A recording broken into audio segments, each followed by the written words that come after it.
Hola lectores, espero se encuentren muy bien. El día de hoy les platicaré sobre una novela corta, pero a la vez un poco complicada, sobre todo cuando se lee por primera vez. Además, esta es una novela mexicana de las más tradicionales y reconocidas internacionalmente. Y me refiero a Pedro Páramo de Juan Rulfo, la cual fue publicada por primera vez en 1955. Pero antes de iniciar con la reseña, les daré algunos datos del autor. Juan Nepomuceno Carlos Pérez Rulfo Vizcaíno, mejor conocido como Juan Rulfo, nació el 16 de mayo de 1917 en un pequeño pueblo llamado Apulco, en Jalisco. Su infancia estuvo tocada por la Guerra Cristera. Y es en su infancia donde tiene su acercamiento a los libros, ya que el cura de su pueblo escondió su biblioteca en la casa de los Rulfo. Esto le permitió leer autores como Alejandro Dumas y Víctor Hugo. A los 6 años perdió a su padre, el cual fue asesinado, y 4 años después murió su madre. Entonces él quedó a cargo de su abuela. Ella decide llevarlo a un orfanato en Guadalajara. Juan Rulfo en una entrevista menciona que el tiempo que estuvo en el orfanato fue una etapa muy difícil, ya que era una disciplina muy terrible, era un sistema tipo carcelario, y él mismo dice que lo único que aprendió en ese lugar fue a deprimirse. Él fue una persona muy tímida, muy reservada, él le tenía pánico a la multitud de gente y él prefería la soledad. En su juventud él fue un ávido lector, ya que se dice que leía 2 novelas diarias. Él no asistió a la universidad, pero sí estuvo como oyente en la Facultad de Filosofía y Letras de la UNAM. Su primer libro fue la colección de relatos El llano en llamas, publicada por primera vez en 1953, y Pedro Páramo fue publicado en 1955. Él, además de ser un escritor, fue guionista y un gran fotógrafo. Juan Rulfo falleció el 7 de enero de 1986 en Ciudad de México. ¿Ok? ¿De qué va Pedro Páramo? Esta novela se encuentra dentro del estilo literario que se denomina realismo mágico.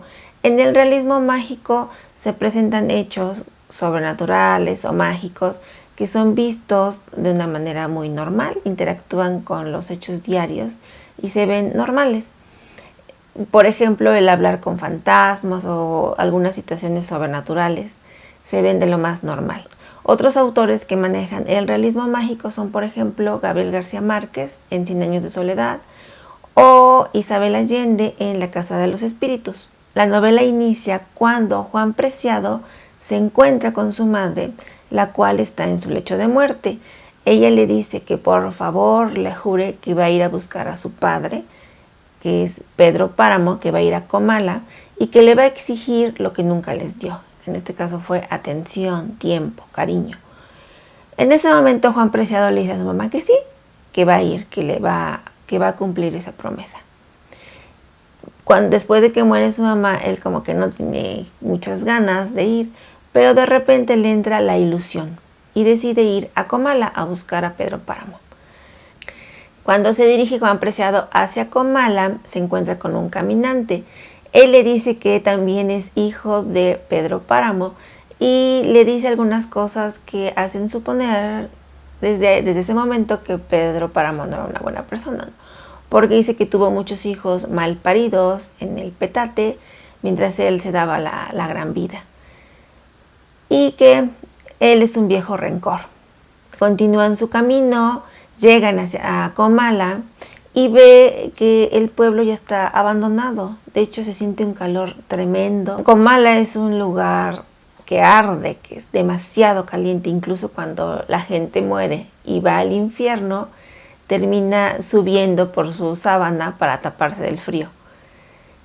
Después, él llega al pueblo y se encuentra con una señora.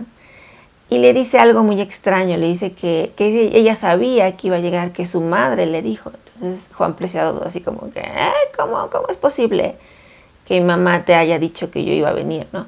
Y ahí es cuando entonces empieza la confusión y es cuando tienes que poner mucha atención porque entonces ya la lectura se empieza a poner un poquito complicada. Porque tú, o sea, en ese momento todavía no entiendes, o sea, qué es lo que está pasando, si están muertas las personas, no están muertas. Básicamente la novela habla de almas que están en pena y que le van a ir contando a Juan Preciado quién fue Pedro Páramo. A través de estas almas que se encuentran vagando en Comala, Juan Preciado sabrá quién fue su padre. Y tienes que poner mucha atención. Es como cuando estás viendo una de esas películas que dan saltos en el tiempo y que si no pones atención ya perdiste el hilo. Así es esta lectura.